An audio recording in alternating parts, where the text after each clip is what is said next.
Bem-vindos a esta análise. Hoje a gente vai explorar uma ideia que, honestamente, muda completamente a forma como enxergamos o mundo. Historicamente, a humanidade foi ensinada a interpretar o medo e o desconforto como aqueles sinais definitivos de alerta, sabe? Como indicadores biológicos e psicológicos de que algo está fundamentalmente errado. Toda a nossa sociedade moderna é construída em torno dessa busca incessante pelo conforto. Mas e se os instintos humanos estiverem fazendo uma leitura totalmente equivocada desses sinais de navegação? E se aquele frio na barriga, aquela ansiedade diante do novo, não for um aviso para fugir, mas sim um convite absolutamente essencial para o crescimento?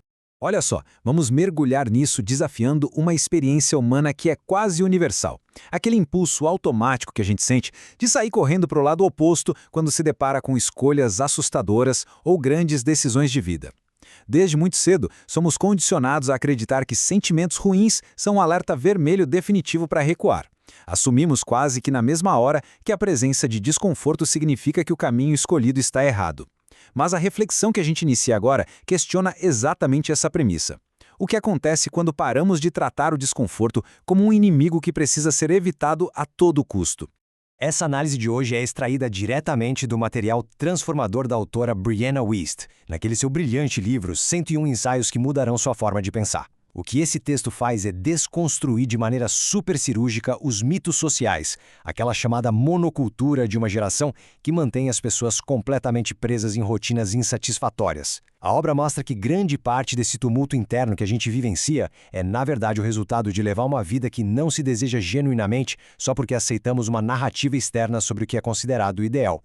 E aqui a realidade simplesmente destrói aquele mito de que uma vida feliz deve ser totalmente destemida. A crença comum nos dita que a felicidade é boa e o medo é ruim, criando uma falsa dicotomia enorme. Acreditamos que sentimentos ruins são um alerta vermelho para recuar, mas quando se busca o que realmente se ama, é supernatural sentir medo, pois isso exige uma vulnerabilidade imensa. Sentimentos ruins não são apenas obstáculos a serem superados. Muitas vezes, eles são verdadeiros sinais verdes, indicadores de que estamos prestes a fazer algo grandioso e que realmente vale a pena.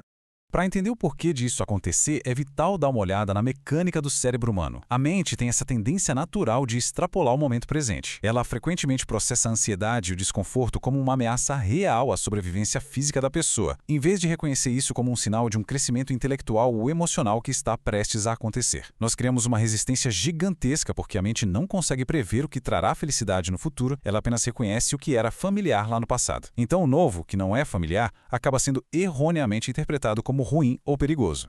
E isso ilustra de forma brilhante o foco central desta ideia. Como o autor aponta, pelo fato de buscar o que se ama de verdade exigir baixar as defesas e se tornar imensamente vulnerável, o influxo de medo e até mesmo de dor emocional é na verdade um subproduto completamente natural da paixão. É quase impossível investir a alma em um projeto, em um relacionamento ou em um grande sonho sem se abrir para a possibilidade do fracasso. A dor antecipada que sentimos não é uma placa de pare, mas sim o reconhecimento do peso e da importância gigantesca dessa escolha. Então, o ponto crucial aqui é redefinir a nossa bússola emocional interna. Precisamos treinar a mente para reconhecer que os seres humanos simplesmente não se sentem assustados por coisas que não têm nenhum valor profundo para eles. A gente avalia mal o medo porque tenta vencê-lo até chegar na linha de chegada, tentando prever cada possível resultado negativo. Mas a verdade fundamental é muito mais simples e libertadora.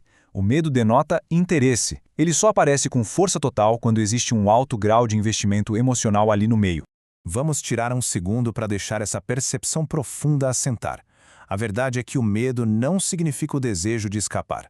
Significa que há interesse genuíno. Fica inegavelmente claro que a ansiedade é, no fundo, uma métrica de valorização. Disse frequentemente que o medo tem duas faces invisíveis, uma que quer fugir aterrorizada e outra que quer investigar mais a fundo. Esse impulso investigativo é justamente o que antecede as grandes transformações na vida das pessoas. Em contrapartida, a indiferença, aquela ausência total de sentimento ou desejo, é que muda todo o jogo. Se uma busca realmente não importasse, não haveria medo nenhum, não haveria noites mal dormidas, não haveria aquele frio na barriga, haveria apenas apatia. E a apatia é a verdadeira inimiga de uma vida plenamente realizada. Se não houvesse interesse, haveria apenas indiferença. A indiferença, sim, é o sinal exato e silencioso de que alguém está trilhando um caminho que simplesmente não lhe pertence. Colocando esses conceitos lado a lado, fica muito claro por que pessoas emocionalmente inteligentes reconhecem essa dinâmica para a vida toda. Elas entendem que o medo significa que se está tentando mover em direção ao que se ama. Elas sabem que a ausência de medo e a presença da indiferença formam, de fato, o verdadeiro sinal de alerta de uma direção equivocada. Para essas pessoas, uma jornada sem desafios emocionais não é uma jornada de sucesso, mas possivelmente um caminho sem propósito real nenhum. Mas, infelizmente, a nossa mente adora criar defesas complexas. Indivíduos muitas vezes desenvolvem táticas subconscientes para evitar as coisas, como criar crises e problemas alternativos de forma totalmente desnecessária, apenas como uma técnica de distração. É uma manobra incrivelmente elaborada do cérebro para evitar a intensa responsabilidade e a extrema vulnerabilidade que são exigidas para correr atrás do que realmente se quer.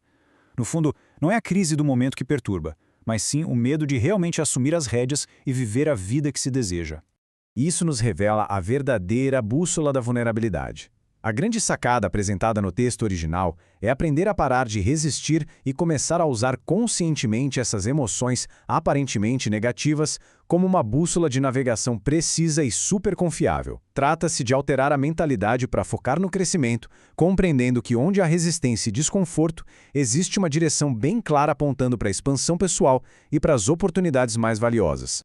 Adotando um modelo mental focado na ação, onde se sente o medo, reconhece-se a vulnerabilidade oculta e ainda assim avança-se exatamente em direção ao objetivo, qualquer pessoa tem o poder de transformar aquela ansiedade paralisante.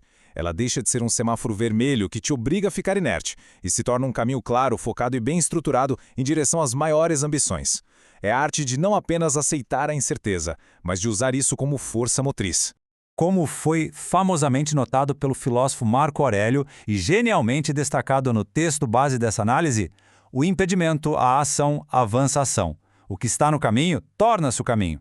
Problemas, resistências e medos não são paredes de tijolos destinadas a afastar as pessoas dos seus destinos. Muito pelo contrário, eles são os próprios catalisadores necessários para se chegar lá. Ao enfrentar o problema, as pessoas são forçadas a agir, a pensar diferente e a evoluir de uma forma que o conforto jamais permitiria. Para concluir a nossa análise de hoje, fica este pensamento final para continuar ecoando na cabeça. Para qual grande coisa o medo está apontando neste exato momento? A próxima vez que aquele frio paralisante na espinha aparecer diante de uma escolha, vale muito a pena lembrar que os instintos podem estar apenas reconhecendo a magnitude da oportunidade. Porque onde há medo, há quase sem sombra de dúvidas um destino grandioso, formidável e que vale muito a pena esperando para ser explorado. Muito obrigado por acompanhar a nossa exploração de hoje e até a próxima.